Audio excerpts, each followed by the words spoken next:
जागृत होगा तो गुरु के दो कर्तव्य होंगे और दोनों कर्तव्यों का पालन गुरु करना पड़ेगा। वह गुरु कर सकेगा जो अपने आप में सही उसमें गुरुत्व है, ज्ञान है, उसके पास पूंजी है, तपस्या की पूंजी। मैं इलाहाबाद में आपको कह चुका था कि मैं आपसे मिला लेना चाहता हूं, मुझे तो कोई मोह था भी नहीं। मैं तो उसके बाद भी 1 महीने 1.5 महीने तक बिल्कुल एक अलग पर खड़ा रहा, न किसी को पत्र लिखा, न किसी को टेलीफोन किया। निश्चय कर दिया था कि मैं अपने आप में अपने कुछ स्वाध्याय रहूंगा। तो फिर आप लिखे, फिर रोए, फिर आप उदास हुए, फिर आप चिंतित हुए, फिर आप परेशान हुए कि ऐसा तो जीवन नहीं कर सकता। तो आंसू उधार टूटी नहीं, आंखों में आंसू घटते गए। एक ऐसा लगने लगा कि इस आदमी के जाने के बाद जीवन बाद क्या रह जाएगा, कैसा हो जाएगा।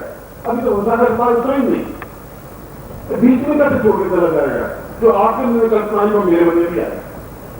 कैसा हिंद छोड़ के खड़ा होने से काम समान नहीं चलेगा, ये तुम्हारी फिर सहायता हो जाएगी, फिर तुम गुरुपत से वंचित हो जाओगे, तुम्हें फिर से चौक बीच में खड़ा होना पड़ेगा, फिर मैं आपके बीच में आके खड़ा होगा।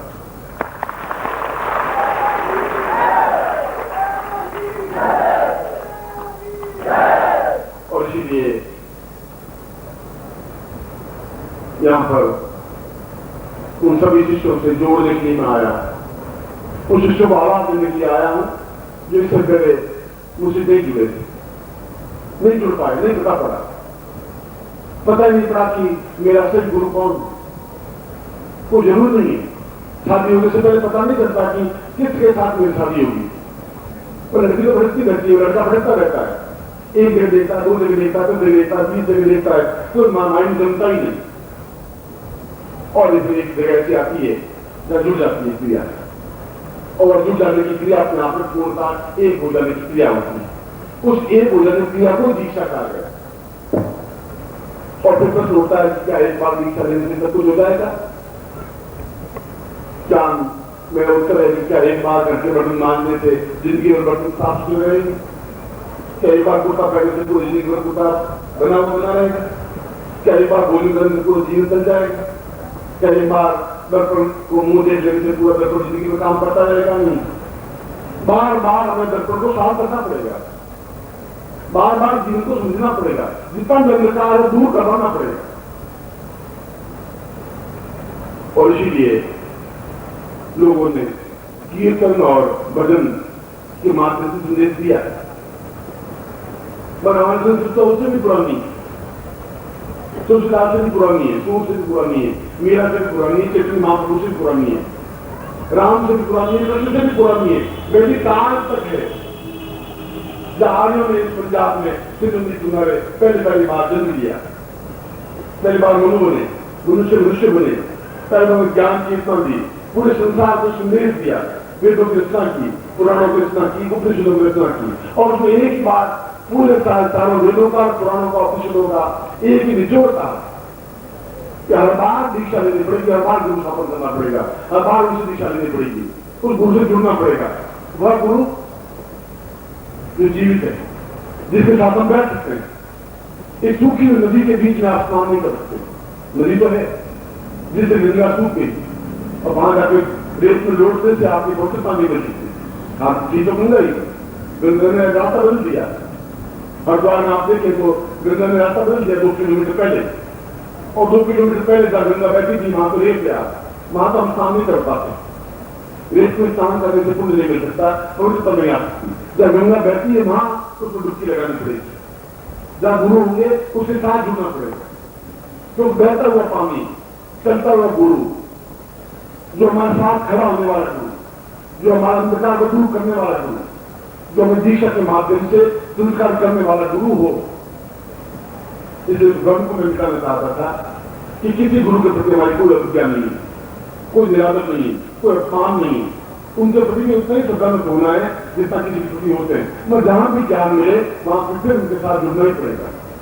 और जुड़ने के लिए इतनी बड़ी शब्द की केवल मेरे कहने से कोई प्रति नहीं बन पाएगी, उसके साथ फिर संबंध बनाना पड़ेगा, उस संबंधों की दीक्षा के माध्यम से। और बार बार संस्कार वसूल करने के लिए दीक्षा लेनी पड़ेगी। इसलिए मैंने कहा कि इस पंजाब में पहली बार ऐसा मेरे लोग यहाँ पे चकित हैं कि ये क्या हो रहा है, ये कैसे हो रहा है। मैं वही कार्य कर रहा हूं जो हमारे ऋषियों ने कहा, पूर्वजों ने किया है। आपको इस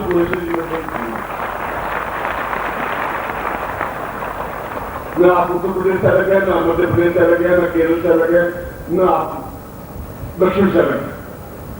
आपके शरीर में उन्हीं ऋषियों का खून है, जो ऋषि का खून मेरे शरीर में। जो 18 ऋषि है, 19 ऋषि उस समय जो ब्रह्मा ने उत्पन्न किए, इसलिए हमारे गौतम वशिष्ठ है, विश्वामित्र है, उन आर्यों की संतान भी है आप ही।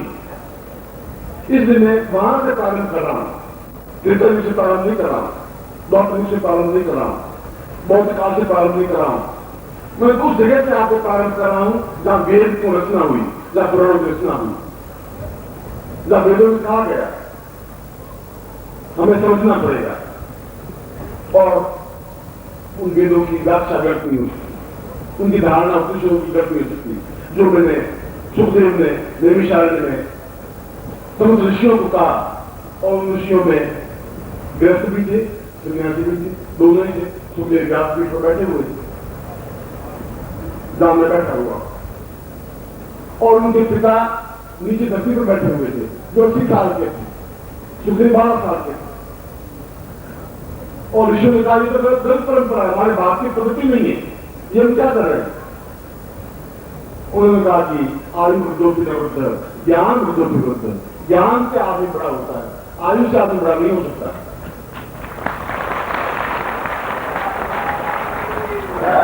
इससे ऋषियों में 12 साल का बालक ज्यादा वृद्ध था, ज्यादा ज्ञानमान था, ज्यादा चेतनामान था। इसलिए गुरु के सामने दोनों स्थितियां बनी थी। आपकी जीवन की समस्याओं को भी दूर करे। कौन करेगा आपकी समस्याओं को? आप तो करके थक गए। आपकी जीवन की समस्या दूर नहीं होगी तो गांव में लेने में चल भी नहीं पाएंगे आप। आपकी जीवन की समस्या पारिवारिक होंगी, आर्थिक होंगी, रोग से मुक्ति होगी, समस्याओं से प्राण पाना होगा, भय से दूर होना होगा, सैकड़ों प्रकार की समस्याएं होंगी।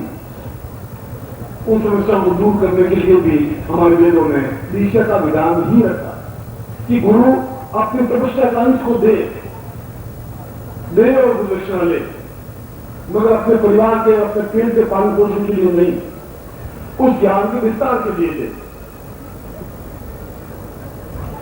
क्योंकि गुरु अपने आप में एक ज्ञान का आदान प्रदान। जब मैं आपकी आर्थिक और भौतिक समस्या दूर करूंगा तब मैं आध्यात्मिक पर प्रदर्शन कर सकूंगा, समुद्र ले सकूंगा, काम ब्रह्मांड में मैं स्वयं ब्रह्म हूं, तब आपके अंदर एक रोग से फूट सकेगी। जब तक उस नाम हो रहे हैं तब उसमें सब मुक्ति नहीं पा सकते। ये दिशा दोनों प्रकार की होंगी। इस श्लोक को, उस मंत्र को, ऋग्वेद का मंत्र मैंने आपके सामने उच्चारण किया। ऋग्वेद ने कहा कि गुरु का धर्म है, गुरु का कर्तव्य है, गुरु का ध्येय है, लक्ष्य है कि उसके जीवन की समस्याओं को पहले दूर करे, पहले ये काम करे। उस जीवन की समस्याओं को दूर करके फिर उसको उस मार्ग पर डाले जहां उसको उसके हृदय में पूर्ण ब्रह्म स्थापन हो, जहां ब्रह्मांड को देख सके, वो ब्रह्मांड के दर्शन कर सके। मुझे दोनों ही कार्य आपके सामने करने पड़ेंगे। आप समस्या का समाधान भी करना पड़ेगा। एक बार में होगा, 2 बार में होगा, 3 बार में होगा, 4 बार में होगा। अगर मुझे 100 रुपये कर्जा उतारना है तो एक बार में उतार सकूंगा, तो 20-20 रुपये करके 5 बार उतारना पड़ेगा, पर कर्जा तो उतारना ही पड़ेगा। आपकी जीवन की समस्या एक बार दूर नहीं हो सकती, तो फिर एक बार फिर उसी तपस्या फिर प्राप्त करना पड़ेगा, फिर तीसरी बार भी प्राप्त करना पड़ेगा। मगर एक क्षण ऐसा आएगा कि समस्याओं से आप मुक्ति पाएंगे ही पाएंगे। उस प्रकार की दीक्षाओं का विधान भी उस आर्य पद्धति से पाएंगे। जब वशिष्ठ स्वयं अपनी पत्नी को दीक्षा दी, उस मैत्री को कहा तुम ऋषिष्ठ बन, मेरी पत्नी बनकर के तुम उस ब्रह्म को प्राप्त नहीं कर पाओगे। छोड़ लाल पार घर दौड़ को छोड़ दो, सब कुछ मेरे चरणों में समर्पित कर। पत्नी को कह रहा है कि तुम्हारे पास ज्ञान में करने वाले छोड़ पहले यहां पर समर्पित कर, फिर तुम्हें ज्ञान दूंगा। तू देगा, तू देगी तो मैं प्राप्त कर दूंगा।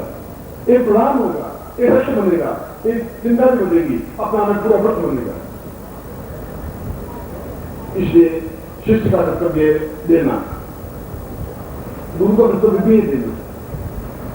दोनों अपने अपने कर्तव्य में लगे रहेंगे, एक साइड से कोई काम नहीं हो पाएगा। मगर स्वार्थ बीच में हो तो गुरु नहीं बने। बेटा नारायण तजो तजो स्वार्थी यार, निर्मोही माता तजो तजो निर्लजी नार, तजो निर्लजी नार तजो सन्यासी कामी, नौकर मनो खराम तजो अन्याय स्वामी गुरु लालची तजो तजो चेला अंते तक जो स्वार्थी है लालची है जो अपने स्वार्थ में केंद्रित है उस चेले को भी छोड़ देना चाहिए। जब गुरु केवल अपने स्वार्थ में लीन है उस गुरु को भी छोड़ देना चाहिए। दोनों बात बताइए, गुरु अपना ज्ञान अपनी समस्या आनंद दे जो बहुत कीमती है, बहुत महत्वपूर्ण है, देकर के समस्या को दूर करने का प्रयत्न करें।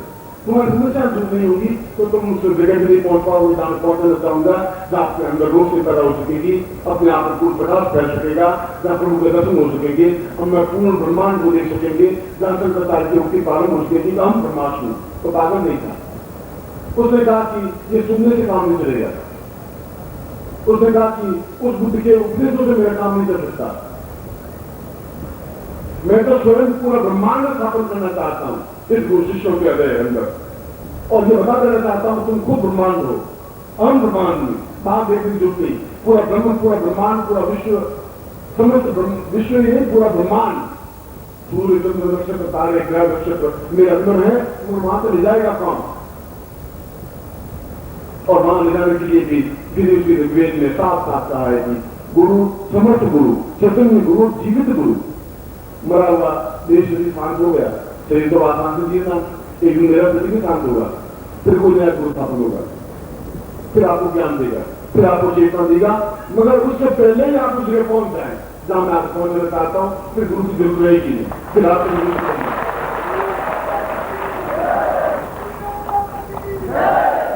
इसलिए सुबह के काल में मैं आपको दीपक में शुरू कराना चाहता हूँ, इसलिए कि बार-बार वक्त कर रहा हूँ कि आपके जीवन में घटाटो में कहा है बौद्धिकता का, निष्ठाओं का, तो जानता हूं, और आप दूर नहीं कर पा रहे हैं, आपके प्रयत्नों से दूर नहीं हो पा रहा है।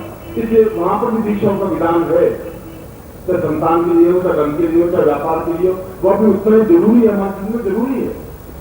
वहां ट्यूबलाइट लगेगी तो जरूरी है कि आयोजकों को ट्यूबलाइट के पैसे देने पड़ेंगे, ये बैंक जितना लगाया है तो उनको जरूर है, ये सारा जो खेल आयोजन कर रहे हैं ये जरूरी है उनके लिए, नहीं तो आप कहां बैठते हैं, कहां बैठते हैं। उन आयोजकों उस कार्य के लिए यदि वो धर्म आपसे दान याचना ले रहे हैं तो दोष नहीं, क्योंकि अपने घर के पत्नी और बच्चों को खिलाने के लिए ले रहे हैं, वो ले रहे हैं तो भी गलत कर रहे हैं। एक अध्यात्म संत आए, ज्ञान दे, चेतना दे, आपको बिठाए, आप भोजन की व्यवस्था करें, वह कार्य बिना धन के तो नहीं हो सकता, और आपके उस कार्यों के माध्यम से, उस धन के माध्यम से इस प्रकार के पूर्ण व्यवस्था कर पा रहे हैं। वास्तव में यहाँ पर जिस प्रकार से कार्य हो रहा है, आपको मैं देख रहा हूं कि भीड़ उमटी जा रही है, और एक प्रकार से देखा जाता अपने जीवन में मैं आपके इस अथाह समुद्र को देख करके एहसास करने लगा कि आपको मेरा अधिक जुड़ाव है। सैकड़ों नए शिष्य इस शहर में जुड़ेंगे, आप सब देखेंगे अगले कल और परसों पर रोज फिर एक चेतना पैदा होगी। एक बार में कम से कम पंजाब में 20 बार आना पड़ेगा, एक बार में ये मांग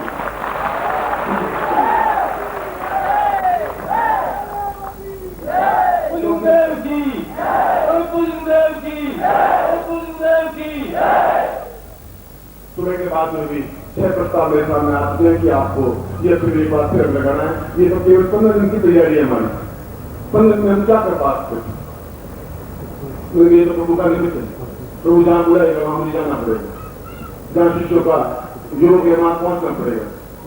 उनका क्या आप हमें 2-3 महीने का टाइम फिर दीजिए, हम एक बार में हम तो 20 जगह पहुंचना चाहते हैं। मैंने कहा मैं भी आपसे तैयार, ये सब शिष्य जुड़ रहे हैं, मैंने कहा मेरी लाले जुड़ रहे हैं,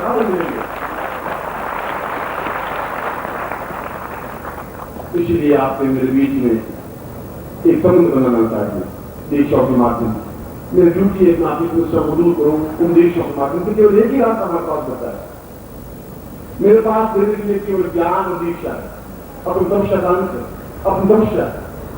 मैं गुर्दा दे सकता हूँ, बनियान दे सकता हूँ, फिर धोती दे दूंगा, पैसा मैं 5 रुपये क्या दूंगा, 4 चीजें मेरे पास नहीं, कपड़े 4 बाहर खोल के दे दूंगा, छठी बार क्या दूंगा?